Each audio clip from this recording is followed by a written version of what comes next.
Hello mga Mars! Welcome back to my channel, Karen Scoop Station here. Ibinahagi ni Coco Martin kung ano ang sikreto ng pagsasama nila ni Julia Montes. Sabi niya, quote and unquote, "Isa rin siguro sa mga sikreto namin kung bakit kami tumagal. Sabi ko nga, pribado kasi kami talaga eh. Napaka-private namin as a partner and bilang tao.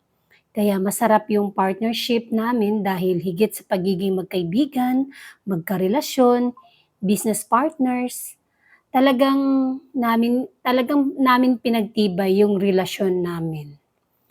Kaya pala, ganun pala ang sikreto ni Coco Martin and Julia Montes kung bakit ganun sila tumagal. Pero totoo din naman yun, no? Mas maganda din kasi sa mga artista na gawing private ang kanilang relasyon kasi sila mismo na artista ay open na rin sa mga tao, sa atin, mga netizen.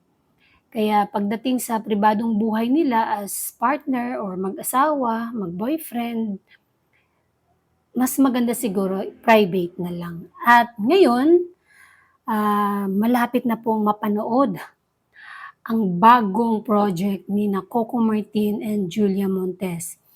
Magbabalik na sa telebisyon gabi-gabi yan mga Mars. Ngayong June 22, ang Sigabo. Muli na nating mapanood gabi-gabi si Coco Martin at alam kong maraming nakakamiss talaga sa kanya gabi-gabi kasi ilang taon nga naman natin siyang nakasama.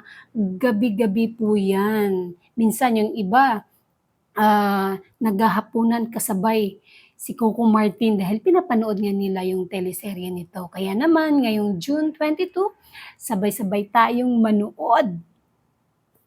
And that's it mga Mars. Thank you for watching this video. Please like, comment, share, and subscribe for more scoops. Bye!